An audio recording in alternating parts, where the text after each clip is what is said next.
California Automobile Museum is a collection that spans the entire history of the automobile from its beginnings up through the modern era, including alternative technologies that we're learning about today. We've been here since 1987. At that time we were the Tao Ford collection and all we had here was Ford cars. That changed in 1997.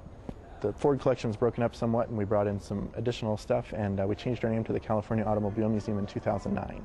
The museum is a fantastic landmark in Sacramento. We house about 150 vehicles from all different ages, so it's a great place to come and really reminisce. Everybody can relate to a car. We all have relationships with cars, whether old or new, and so there's always something when you come here that you can relate to your personal life.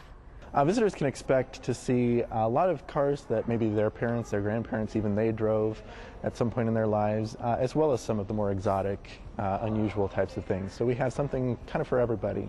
We have everything from a 1904 Model B, which is our earliest car, all the way to cars of the future with our Going Green exhibit, where we display hydrogen and electric cars.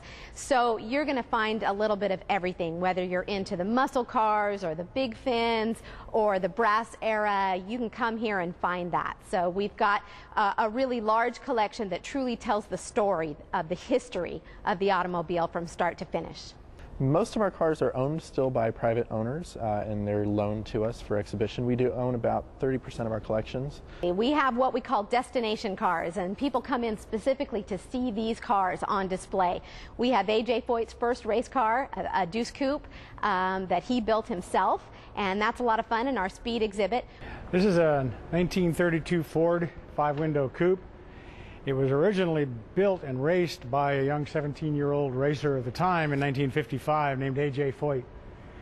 And it's a Ford flathead V8 with a what they call an R-Dun conversion. It's an overhead valve conversion built by Zora Arkus Duntov, who later became the father of the Corvette. They're called R-Dun heads. This car was raced in Texas for many years, and it's even according to A.J. Foyt himself, when he found out the car was here, this car, he remembers, this was the car that gained him the national notoriety he needed to ultimately compete in and win the Indianapolis 500. Back when local boys competed and worked their way up off of dirt tracks to get it to the Indy. Now it's a whole different sport, but this is where it got A.J. Foyt to the top. We have a 1909 Model T racer that won the New York to Seattle race in 1909. This is a Ford Model T 1909. A race was scheduled from New York to Seattle. Henry Ford entered this car. The Model T had been in production for 1 year. 1908 was the first year. So Ford, who was first, last, and always a racer, like so many of these people that build cars, entered this particular T Roadster in that race, and it won the race. There was some controversy that it may have finished the last leg of it on the flatbed of a railroad car, but in terms of the notoriety gained for the Ford Motor Company and the Model T, this was a trendsetter and caught the public's eye with what a Model T could do. They're extremely durable, very rugged, very simple.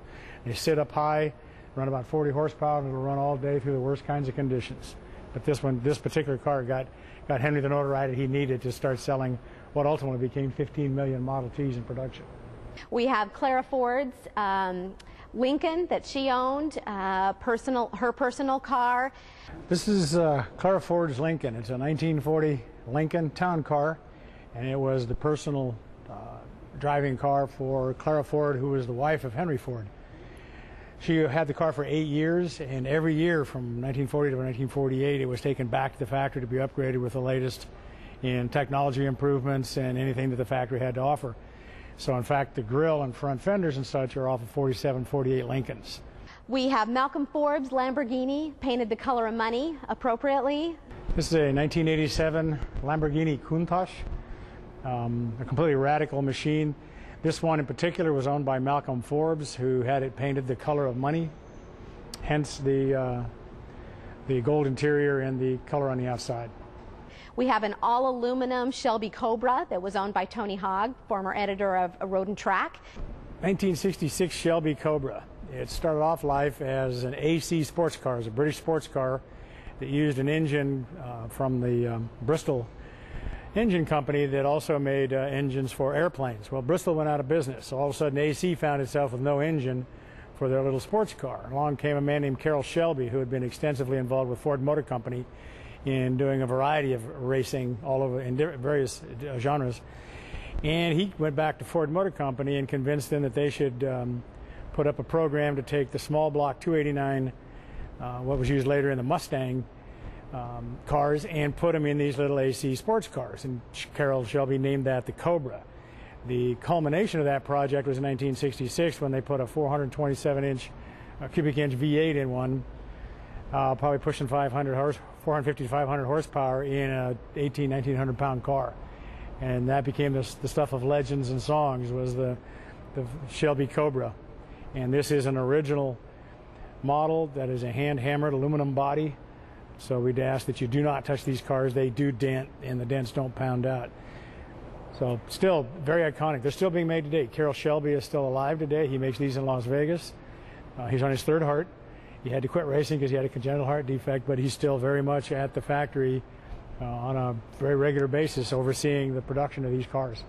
We have one of the EV1s. There are very few of those, I think 12 left in the world, and we have one of those here, which of course is the first electric car that was produced for the public. Okay, this is a 1997 General Motors EV1. This was General Motors' first genuine attempt at a production automobile that ran entirely on electricity. It is not a hybrid. It has no internal combustion feature in it at all.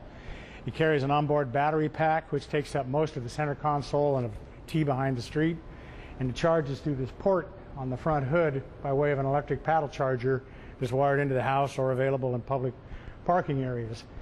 It has a front electric motor that's water-cooled, makes 137 horsepower. The car will run about 40 miles on a full charge. It has an onboard 110-volt charger that takes many hours to recharge, but the 220-volt can probably do it in just about 5 or 6 hours. Well, remember that we're open 7 days a week, so you can come every day of the week. We're only closed major holidays, Christmas, New Year's, and Thanksgiving. So we're your place to come. You know, whatever your interest is, you're definitely going to find something here.